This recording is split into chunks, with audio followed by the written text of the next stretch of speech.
when we have the minbar, and that's where the important point comes. When Imam Zayn al-Abidin had the minbar in Sham, when he had that minbar, the first thing he said in his khutbah, this lecture is what? Firstly, the intention of it is the rida Allah, the pleasure of Allah, not the pleasure of Zayn al-Abidin.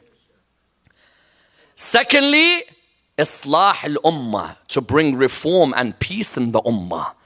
A minbar or a majlis that is not for Allah and not to bring peace in the Ummah is more destructive to Ahlul Bayt than anything else. When you see a speaker sit on the minbar and their aim is to cause destruction between the Muslims, we said unity doesn't mean I forget my history, nor I forget my law. There's a method, an intellect, a respect, where the Quran says, "Id'u ila sabili rabbika bil hikmah wal maw'izati al hasana wajadilhum billati ahsan." Invite towards the way of Allah with wisdom, not ilm. Not ilm. Ilm caused so much trouble on this minbar. A lot of alims, and he sits there. And what's his aim? There's Sunnis in the crowd? Yes, they're there? Okay, watch. Yes? Watch how I'm going to hurt them today. You've come, this is not your minbar, this is Abu Abdullah's place. You're just a servant of Hussein. That's all you are. And you're going to die and Hussein will live forever. Know one thing. Don't ever let it get to you that you sit here or now on television. You see people suddenly get pumped up. I'm on TV. You know what? Let me start attacking everybody. No, no, no. When that boy dies in a mosque in Kuwait, and you know what? One person turned around to me and said, we Shia were getting killed anyway. It's no difference today. Yes? We Shia were getting killed anyway means you add the fuel to the fire? Said, no, there's no difference. We were getting killed anyway. You add fuel to the fire? No. You try and build a better place where our Sunni brothers and sisters can come to our centers and we can go to their centers. And that's why the fifth area is what? We must have days of unity. May Allah bless the soul of Ayatollah Muntadhari. And the way he mentioned how important the week of the birth of Rasulullah is a week of unity between the Ummah. The 10th of Muharram should be a day of unity between the followers of Ahlul Bayt because it's Hussein who unites us. And that's why when they asked Imam al-Bakr, when the ayah says, hold on to the rope of Allah and do not disunite, they asked him, what's the rope of Allah? He said, the Quran and Al Muhammad, salawatullah wa salamu alayhima. Because someone asks me, what is the hadith that Muslims, Sunni and Shia can use to unite? There's only one. In Sahih Muslim, the Holy Prophet said, he stopped at a watering place called Khum, in Sahih Muslim. He stopped at a watering place called Khum, Ghadir, Khum. He stopped there. He said, people, I leave behind for you two weighty things. This is in Sunni books and Shia books. So it's a great point of unity. I leave behind for you two weighty things. Hold on to them. You'll never go astray. The Quran and my Ahlul Bayt. Do you know how many, it's very sad. Do you know how many imams of mosques of Ahlul Sunnah don't tell their people this? You know what they tell them? Quran and Sunnah. What have Ahlul Bayt done wrong to you for you to lie? He says, no, no, no. It's Quran and Sunnah. Bukhari doesn't say Quran and Sunnah. Muslim doesn't say Quran and Sunnah. Nasa'i doesn't say Quran and Sunnah. There's only once Malik in his Muwatta has a hadith where he says Quran and Sunnah. And we don't reject Quran and Sunnah. But Rasulullah on the day of Ghadir, what did he say? I leave behind for you the Quran and my Ahlul Bayt. Why do you think these Maulanas in New York, or Maulanas in Washington, or Maulanas all over America, or Maulanas in Pakistan, or in Iraq, or wherever, why do you think they say Quran and Sunnah? Because they know if they say Quran and Ahlul Bayt, all of Ahlul Sunnah will come towards the path of Ahlul Bayt. Believe me, they know deep down. And it's sad that you put your fame ahead of putting the truth of Rasulullah. Sahih Muslim, Google it tonight. I leave behind for you the Quran and my Ahlul Bayt. The Prophet said, hold on to them. You'll never go astray. And then they asked Rasulullah, aren't your wives part of your Ahlul Bayt? He said, my wives are part of my family, but it's not who this is revealed about. This is revealed about those members of my family who cannot take zakat. Yes? Can't take sadaqah. And then after that, they asked him, who are your Ahlul Bayt? He said, the sons of Ali. Ali and his sons. Aqil and his sons. Ja'far and his sons. Abbas and his sons. Look at that as a point of unity. Quran and Ahlul Bayt. That's the point of our unity. There is no other point. I'll tell you the story. It happened to me in Saudi Arabia. To conclude, I was in Saudi Arabia. Whenever I go for Hajj, I love going to the Wahhabi bookshops. Yes? I go to the Wahhabi bookshops, and in the Wahhabi bookshops, I think the books are great because there's a lot of great books on Quran. Our brethren there in Saudi Arabia, very strong on Quran, nothing on Ahlul Bayt, nothing. And us, excellent on Ahlul Bayt, nothing on Quran. So we were there, I was in the bookshop, and of course I'm wearing this really creased up. And I've always got someone with me, and always in the Hajj groups when we take them, there's always someone who fears being near me in the group because they know I'm going to take them to the bookshop and they have to stand with me for 2 hours while I read every book and then leave. So I go downstairs, I'm in the Wahhabi bookshop, there's a Pakistani, Afghani and a Sudanese. This sounds like a joke, I think. Pakistani, Afghani and Sudanese, they're there.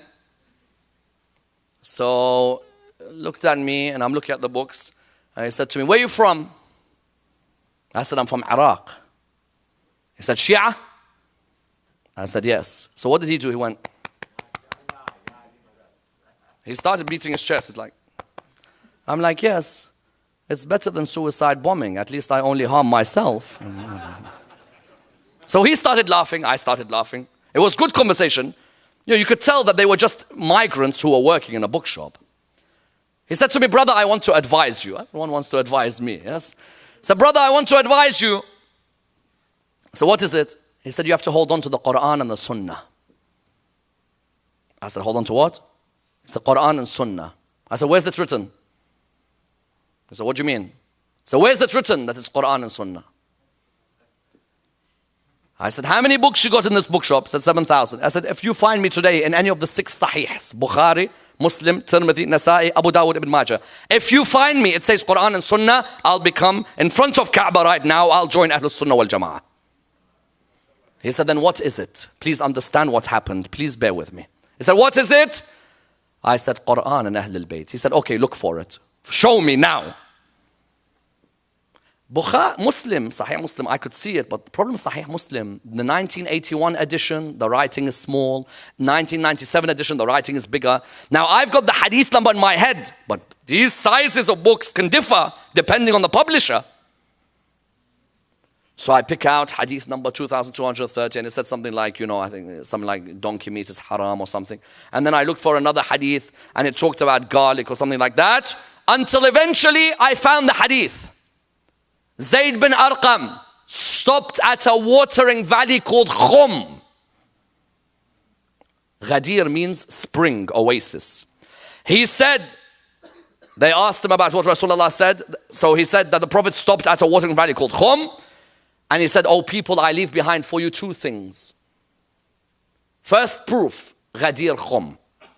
Second proof, last sermon of Rasulullah was at Ghadir Khum, not at Hajj. Third proof, I leave behind for you the Quran and my Ahlul Bayt. Allah is my witness.